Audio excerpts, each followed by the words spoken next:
We all just got ourselves a major reality check, and I'd strongly consider this one of the most important warnings ever for people holding crypto. Take a look at this. The SEC issues a major warning after the fake Bitcoin ETF rumors. And before doing anything else, I want to show you the reaction of Larry Fink, the CEO of BlackRock. As if you didn't catch anything about the story, yesterday, a very legitimate, well-known source, CoinTelegraph, shared over on Twitter that a Bitcoin spot ETF was approved. And now, of course, today they had to come out with a little apology because $110 million worth of shorts were liquidated instantly almost, and they just messed up the market completely. And it reminds me of something that I have also talked about a lot in the Ripple versus SEC lawsuit, but we'll cover that in just a second. This rally is way beyond the rumor. I think the rally today is about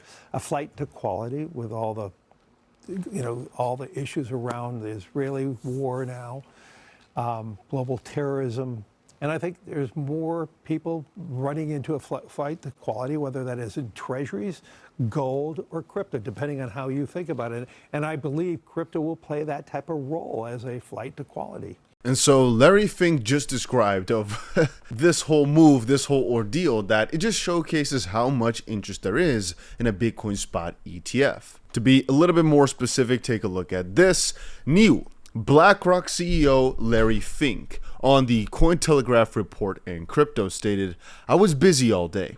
I only heard it an hour ago. It's an example of the pent-up interest in crypto. We're hearing from clients around the world about the need for crypto. Crypto will play a role in the flight to quality." As in reality, a lot of things circulating right now are pretty garbage. Then again, it reminds me a lot of this right here, all right? 𝗕𝗂𝘀 shared a lot about Hinman, and I kinda did not want to bring it up until you really start seeing a lot of the similarities. Why am I saying this? Well, because the SEC, this is what I started with, right?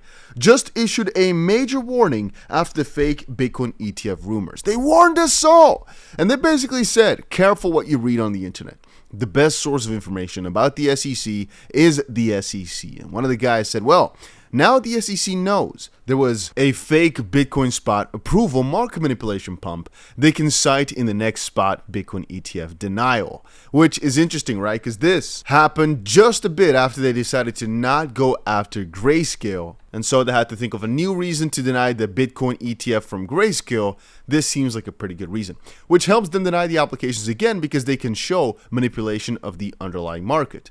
Great job, guys. People are saying no, no, no, but I think it's extremely interesting. But to get back to Mr. Hinman, and by the way, guys, if you've not done it yet, make sure you go ahead and press that like button on this video right now. You've got absolutely nothing to lose, and I do appreciate it a ton. I can show you many stories about how Hinman has an interesting background. For the most part, what I keep sharing with you guys is with regards to hypocrisy and the fact that the SEC claims to not really be the authority and that everything the SEC says shouldn't really be used against them. But also, here's a funny thing.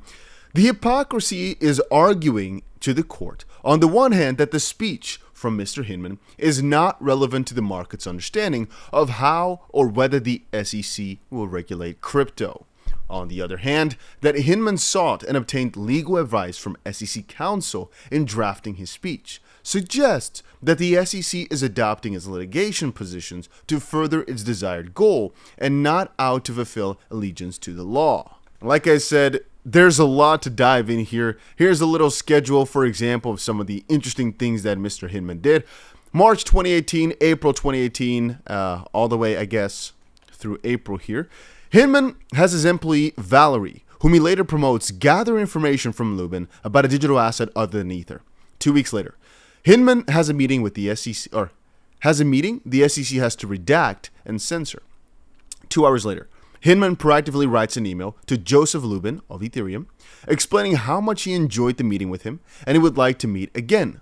4 hours later, Lubin answers and explains how he wants to have a phone call with Hinman, / if he would prefer to talk to him on the phone alone. And 10 hours later, Bill Hinman has a meeting. The SEC has to redact and censor. Later that same day, the SEC launches investigation into Ripple, which kind of seems like a snitch. But the point here being, the SEC is not as trustworthy as might seem. on face value. And I think that Cointelegraph here, I've read the entire post, but this also showcases that even the most major of news outlets cannot be trusted with breaking news straight away, because again, they made themselves a very big oopsie-doops. We apologize for a tweet that led to the dissemination of inaccurate information regarding the BlackRock Bitcoin ETF. An internal investigation is currently underway. We are committed to transparency and will share the findings of the investigation with the public once it's concluded within 3 hours. Update, dear community, we hold ourselves to high journalistic standards and considered it important to address the mistakes we make with full transparency. Here's what happened, and if you check through, it's like, well, they took a look at a specific Telegram user's quote, and he basically says, hey, the SEC approves the iShares Bitcoin Spot ETF from Bloomberg, and the story is that they just took it at face value and said it was the way. The thing is, I find it so peculiar that some guy over on Telegram, who now deleted his account, sent a message and they were like, hey, this is true. They even said in here, I think it's kind of fake, and others said, I don't think we can verify. But for some reason, it was posted nearly instantly, which is really interesting. Now, obviously, they said, hey, we're doing some stuff to make sure this doesn't happen again. And I'm saying as well that this was a big mess up, but I guess it could be worse. But that's what you want to say. In theory, right? They wiped out. And this is also seen from the screenshots here. Sad's face, smiley face, $100 million shorts liquidated as yeah, really, we just need to know where it came from in the first place so we can confirm it. Unfortunately, our colleague jumped too fast without looking. It was bad. Oh, this must have stung. But like I was saying, it makes me suspicious of something I pressed the like button on here over on Twitter. Take a look at this, or X nowadays. There's a little fly. Oh, I'm catching it. Cointelegraph tweets, Bitcoin ETF approved, right? And I mean, they took it from a very unverifiable source, and it was all kind of sketchy. But Bitcoin instantly jumped towards $30,000, and Cointelegraph in turn, perhaps, right? Perhaps. Maybe this guy was just working on a $2,000 a month salary. He decided to go for a quick post and bank himself, hypothetically speaking, $2.25 million. This is what I said yesterday, guys. This is little in comparison to what they could have gotten. I told you guys yesterday, somebody could have put up $500,000 with a multiplier of 100 on something like Bybit, for example, and gotten way more profit out of it. But these guys still bought in at $27.7 thousand, exited at $30.3 thousand, $2.2 million profit that this person made. And as a joke, I think the account name is Cointelegraph. Obviously, if somebody was really an intern, yada yada, they wouldn't call themselves that. I'm not sure if that's how this works. On an opposite side, that would be the biggest funny catch me if you can type of jest, where this insider was just showing the people as well that he was able to manipulate the entire market, and because he now made millions of dollars, he's like, screw all you guys. And at the end of the day, it's hard for Cointelegraph to verify that that person really did it, because at the end of the day, people can make mistakes of this nature. It's not a crazy mistake to make. It's just jumping the gun as a very reliable source, and that's what ultimately ended up with somebody being shot, so to speak. Obviously, figure of speech, not really, but the biggest problem now comes, though, with what exactly is a trustworthy source? Because I take a lot of people's words at face value, but again, what we've seen in the Ripple case is that you can't necessarily hold guys at the SEC as a trustworthy source.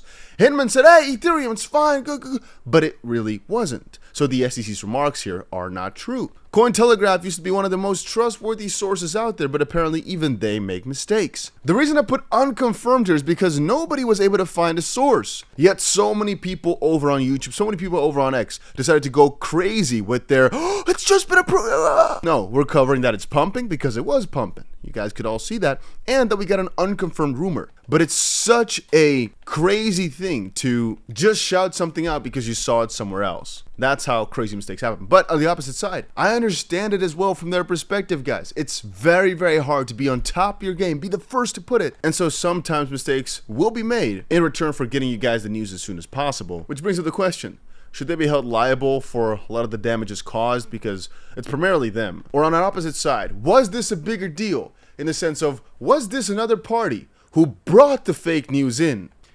in such a manner to cause all this? Was Cointelegraph insider in the sense of somebody just paid them money for this to happen, or was it Cointelegraph's founder who instructed them to do so? At the end of the day, a lot of rumors like that can't really sit still. Somebody might eventually start speaking. On an opposite side again, what if just one employee was being paid off, or two employees were being paid off, or they thought it was a good thing to do? And it's like, well, you can't really prove because the process was quite logical. But these guys could have banked millions, if not tens of millions of dollars because of this authority. It's the same thing like, for example, Bloomberg itself, right? Bloomberg has many editors in the process of getting something published. And so it's pretty hard to work your way in. But if it's a very anticipated launch, something very much anticipated, everybody's looking for it, even then, it's really hard for someone to move 10%, 20%, whatever. But in crypto, it's not that hard. So maybe they just calculated the odds, they calculated everything, and were like, this is the best thing we can do. And they've got the opportunity right now, whereas with Bloomberg and all the others, it will be extremely difficult to push through. And I guess Cointelegraph, CoinDesk, some of those guys, they're the biggest in the game. People hold them with really high regard. If they say something, almost always it's true, and it just happened. And so it's sad, but it showcases now again that the crypto space is so small that it can't be manipulated as much. On an opposite side, it shows just how many people are ready for the freaking bull to start again. Guys, this is all just another piece of excitement. You've gotten a warning. You should be fearful of fake news. There's going to be way more fake news in the bull market that's about to come. I put over on Twitter just now this. The crypto bull run is nearly here. Yesterday, this hold the back with the Bitcoin ETF was just a test. Soon, it'll be for real. You guys got to understand, things will most likely just keep getting crazier. And what we've seen just right now, this was nothing in comparison to what's coming. This was a lot of noise for very little gain still. You got to understand, very big things are coming. So the warning the SEC gave you, screw that, throw it out the window, all right? Eat it up. The warning here is the following. Big things are coming, and they're coming really soon. Understand that. Understand it carefully. This is what it feels like in a bull market. You wake up, you're like, oh, 10% up. Oh, wait a minute. And then later on when you go to bed, it's 20% up. The next day, it's up again 10%. And you're like, when exactly should I buy? Should I sell now? And it just keeps going on and on and on and on. And before you know it, guys, it could be just 1 week and you're in all-time high territory. It really can go that quick. So be ready. And I keep telling you guys, if you're not satisfied with your crypto holdings right now, I personally think, not a financial advisor, but I don't think the best thing to do is just wait for the, again, a little fly, too bad, is to wait for the bottom of the bottom. I always say just make sure you're comfortable. And then if the odds are in your favor or against your favor, the price goes lower, you're able to buy more. But always be comfortable with what you have. And if you're not, hey, maybe reconsider. And yeah, let me know down below what other type of video you'd like to see. I've got some cool stuff coming. And yeah, so just stick around the channel, guys, and you'll see a lot of cool stuff, a lot of cool news, a lot of cool informational videos. So yeah.